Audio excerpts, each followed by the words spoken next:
नमस्कार, आप देख रहे हैं भी न्यूज इंडिया। इस समय विधानसभा जोहराबाद में है। विधानसभा जोहराबाद की काफी हलचल तेज हो गई है और विधानसभा जोहराबाद का जिक्र करेंगे।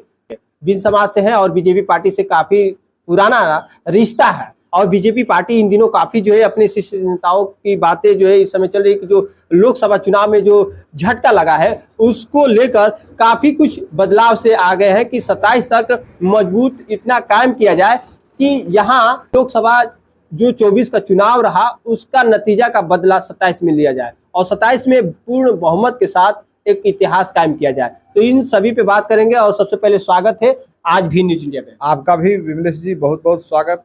भी न्यूज सुनने वाले सभी श्रोता बंधुओं को बहुत बहुत शुभकामनाएं, नमस्कार, प्रणाम। शुरुआत करेंगे आपके शुरुआती पड़ाव से। बीजेपी से आप ताल्लुक रखते हैं, क्या सफर रहा, कैसे बीजेपी से आपका ज्वाइन हुआ, कब का बीजेपी से ही आपका पड़ाव पड़ा? विमलेश जी हमारे गुरु जो है, राजनीतिक गुरु जो है स्वर्गीय बाबूलाल बलवंत जी हुआ करते हैं और जो है पूर्व में एमएलसी भी रहे हैं। वो हमारे राजनीतिक गुरु वही थे। अच्छा। हम जब छोटे थे, इंटर के छात्र थे, तो उन्होंने मुझे जो है राजनीतिक सफर में लाया और जो है क ख ग से ज्ञ तक ले जो है उन्होंने राजनीतिक का कहरा पढ़ाने का काम किया और इसलिए मैं गुरु जी को जो है हृदय से, वो हम लोग के बीच में नहीं है लेकिन हृदय से उनको धन्यवाद देते हैं। समय क्या था, वो कौन से दौर थे? जब जो है पार्टी का, जब भी भारतीय जनता पार्टी का अभी स्थापना नहीं हुआ था। अच्छा। दिया बाती था, तब से ही हम लोग जो है जुटे। दिया बाती, काफी गहरा रिश्ता। एक स्लोगन था कि दिया में तेल ना बा घरे अनहर बा, तब से स्लोगन वो चल रहा है। इसके बाद 1980 में जो भारतीय जनता पार्टी का स्थापना हुआ और जो भारतीय जनता पार्टी में जब एक सांसद हुआ करते थे, जब अटल बिहारी वाजपेयी, तब से जो है हम लोग जो है, उन्होंने कहा करते थे कि जो है आज हम एक हैं, लोग हम पे हंसते हैं, कब जब हम पूरे देश में जब छा जाएंगे तो लोग हमारा जो है, हमको जो है वो हमारा जो लोहा मानेंगे। आज लोग हंस रहे हैं और किसी दिन हम जब हो जाएंगे तो लोहा मानेंगे। अच्छा, बीजेपी में आपका ताल्लुक काफी पुराना है और कई ऐसे नेता आए और आए गए, तमाम भी आपके भी साथ में आए होंगे, चले गए होंगे, तमाम पार्टियों में वो अपना दल भी बदले होंगे। आपको कहीं ऐसा नहीं लगा कि हमें भी रास्ता चुन लेना चाहिए? देखिए विमलेश जी, हम उस सिद्धांत के मानने वाले हैं। हमारा सिद्धांत है कि तेरा वैभव अमर रहे माँ, हम दिन चार रहें या न रहें। हम उस सिद्धांत के आदमी हैं। हम जो है पार्टी का जो सिद्धांत होगा, पार्टी जो है कि दुर्दिन हो या सुखद व्यवस्था हो, उसमें हम रहने वाले व्यक्ति हैं और हमेशा पार्टी के सिद्धांतों को चलने वाले हैं। पार्टी हमको जो भी कहेगी, अगर बूथ स्तर से कहेगी कि बूथ स्तर पर रहना है तो बूथ स्तर पर रहेंगे। अगर हमको मंडल अध्यक्ष बना करके रखना चाहेगी तो हम रहेंगे। माने जैसा भी कार्यक्रम कराएगी हम उस तरह से उसका निर्वहन करेंगे, पार्टी के साथ। एक बात आ रही है कि बिन समाज के तमाम लोग का कहना है कि बिन समाज में नेता के नज़र में आपको चुन रहे हैं लोग, और ये बातें भी आ रही है कि कोई नेता है सुख दुख में तो राम करमवीर जी है। तो क्या लग रहा है कि जनता की जो बातें है, जो मानसा है, उस बात को लेकर क्या आप सोचते हैं? देखिए, वो उन लोगों का मानना है। हम तो एक प्रधान सेवक हैं। हम एक सेवक हैं। सेवक जो अपने मालिक के लिए कर सकता है वो मैं करूँगा और इसके सिवा कुछ मैं जानता हूँ। जनता अगर उचित समझ रही है, मुझे मांग कर रही है, उनके योग्य अगर मैं हूँ इस तरह का मांग, तो मांग जेन्युइन है। अगर नहीं है तो जिस तरह की खोज रही, मैं पार्टी का शुभचिंतक हूँ, पार्टी का काम करूँगा और हमेशा करता रहूँगा। अच्छा, अभी चुनाव भी जो आने हैं, देखा जा रहा है कि लोकसभा चुनाव बीतने के बाद पूर्वांचल में काफी मजबूती कायम करने के लिए बीजेपी काफी जो है अपने कार्यकर्ताओं में एक नई सी जो है ऊर्जा भर रही है।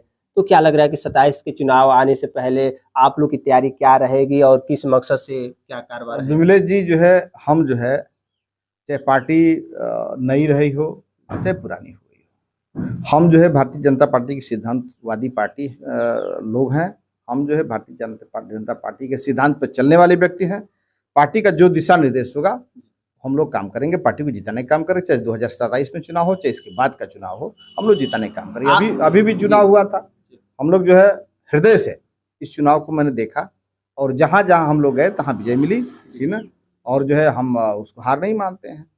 हम तो अच्छा, आपके भी जो साथ रहते हैं और बीजेपी पार्टी से काफी दिनों का उनका लगाव है, उन लोग का मांग है कि 27 में मौका मिल जाए और विधानसभा में मौका मिल जाए। आप गहरा आपका रिश्ता है, आप कह रहे हैं कि काफी पुराने समय से जुड़े हैं। तो जब मांग किया जा रहा है इन सीटों को लेकर, टिकट को लेकर, तो क्या लग रहा है कि जो आपके ही पार्टी के लोग हैं वो मांग कर रहे हैं, तो उन बात को लेकर क्या सोचते हैं आप? देखिए जो है पार्टी, हमने कहा ना कि हम एक सेवक हैं, सेवक का जो कर्तव्य बनता है वो माने करेंगे हम।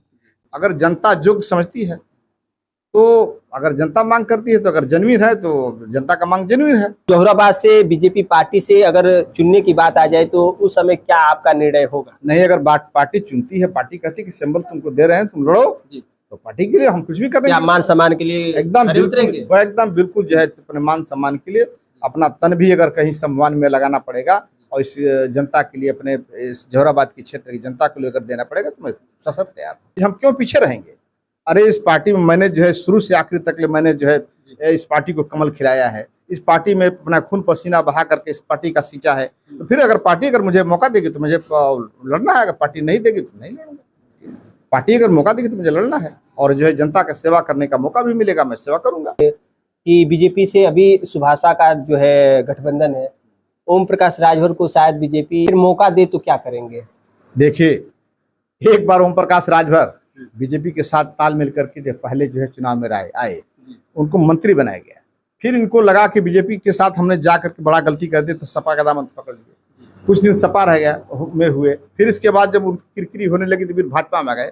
अगर माननीय ओम प्रकाश जी अगर फिर गलती करेंगे तो फिर कहीं के नहीं रह जाएंगे, कहीं के नहीं रह पाएंगे। उनको एकदम धैर्य बना कर रहना चाहिए। और सुनिए, मैं बता रहा हूँ, हमारे साथ जो भी तमाम जो राजभर के लोग हैं, राजभर जो है पार्टी में बीजेपी को एकदम सम्मान के साथ जो वोट दिया है और इज्जत बचाया है। अच्छा, आप जोहराबाद से आते हैं, जोहराबाद के विधायक हैं वो, और जोहराबाद में जो वोटिंग हुआ है इस समय लोकसभा का, पूरा तन मन से लगे हैं एकदम बिल्कुल। जहाँ देखिए राजभर का बस्ती है, जहाँ बिंदु का बस्ती है, वहाँ देखिए बूथ जीता हुआ है। जहाँ हम हारे कहाँ हैं? हम तो हारे हैं जहाँ कहीं जैसे मैंने अपने लोग जो है गलतफहमी का शिकार हो गए, ठीक ना, वो जातिगत नारे में बह गए, ब्राह्मण जान करके बह गए, कहीं नुनिया कि हमारा जो है चौहान जो है वो इस तरह से बह गया, कोई कुशवाहा, इस तरह से थोड़ा सा गलती होती गई है भाजपा में, उसको हम लोग मिलकर सुधार लेंगे। यानी कि ओम प्रकाश राजभर अपने रास्ते से अगर फिर कोई फेरबदल नहीं करते हैं, भटकते नहीं है, तो शायद उनके लिए चुनाव कारगर साबित होगा। ऐसा है कि ओम प्रकाश राजभर का जो है, मैं दावे के साथ कहता हूँ कि ओम प्रकाश राजभर के वोटर, ओम प्रकाश राजभर की पार्टी बड़ी मेहनत से जो है चुनाव में काम की है और उनका वोट पड़ा है। हम उनको बहुत बधाई की पात्र देता हूँ। ओम प्रकाश राजभर नहीं रहे होते तो मेरी स्थिति और पीछे हो गई होती, इसमें कोई दो राय नहीं। 27 में कह रहे हैं कि ये हार का बदला जो है लिया जाएगा, बीजेपी को मजबूती दिलाया जाएगा, क्या ये बातें उनकी कितना कारगर साबित? देखिए, उनका कहना सही है। ओम प्रकाश राजभर अगर इस तरह से कह रहे हैं तो यानी कि 27 में मजबूती दिला पाएंगे? एकदम बिल्कुल नेता है, नेता है। अगर 27 में अगर फिर आप लोग के ही बीच में आते हैं, आप लोग के ही बीच में वो 2 बार विधायक है आप लोग के ही द्वारा, तो क्या लग रहा है कि तीसरी बार भी मौका दिया जाएगा? ऐसा है ना कि पार्टी, हमने कहा कि एक सेवक हम हैं, पार्टी जिसको लड़ाएगी उसके साथ हम लोग रहेंगे। अगर पार्टी से आते हैं तो आप लोग हाँ साथ रहना, इसमें कोई नहीं। हमको अगर मौका मिलता है तो मेरे साथ तो प्रकाश जी रहेंगे, साथ रहते हैं, तो कोई बड़ी बात नहीं है। तो भाई पार्टी का हम चिंतक हैं। इसके पहले भी जो है 2 बार जो है आए, हम लोग 2 बार उनके साथ रहे हैं, इस बार भी आएंगे तो मैंने रहेंगे उनके साथ। चलिए, धन्यवाद, हमारे साथ जुड़े रहे रामकरण बिन जी, और ये है बीजेपी से काफी इनका ताल्लुक भी है। तो फिलहाल लाइव तस्वीरों के साथ इस वक्त इतना ही। नमस्कार।